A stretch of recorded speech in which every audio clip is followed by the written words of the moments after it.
DJ Sports.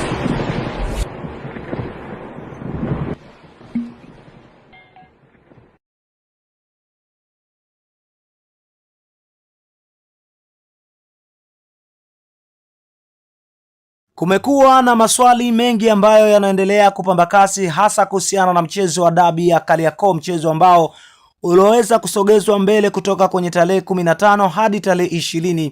25. Bila shaka tumeweza kuona yale yote ambayo yalikuwa yakiendelea kwa kasi huko na kule, lakini kubwa zaidi ni kuhusiana na maswali ya wadau wengi wa soka wakitaka kujua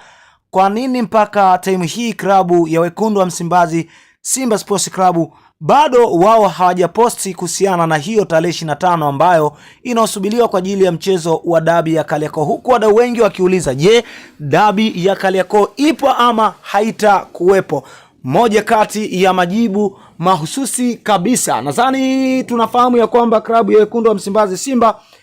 waliwasilisha malalamiko yao huko CAF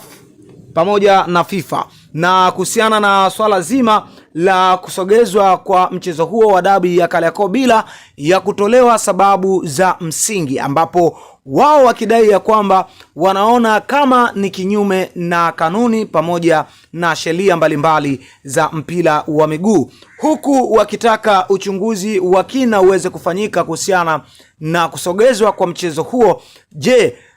kuna jambo gani ambalo liliweza kuwafanya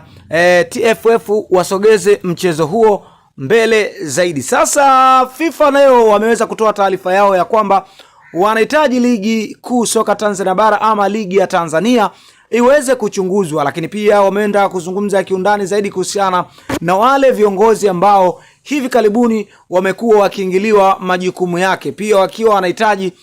kabla ya kuelekea kwenye uchaguzi huo pia waweze kuchunguza TFF. Je, kuna matatizo gani ambayo yanaendelea? Je, ni wao ama kuna kitu ambacho kinaingilia kati sheria za soka, jambo ambalo limekuwa likiendelea kupamba kasi kwa hivi sasa. Sasa hii imekuwa kama FIFA wamejibu klabu ya wekundu wa Msimbazi Simba, lakini Simba nao bado hawajatuambia kwamba msimamo wao ni upi, ni ule ule ama watacheza mchezo huo, ama ukaguzi huo utakuja pia kuchunguza zaidi kuhusiana na kusogezwa kwa dabi ya Kariakoo hapo mbele.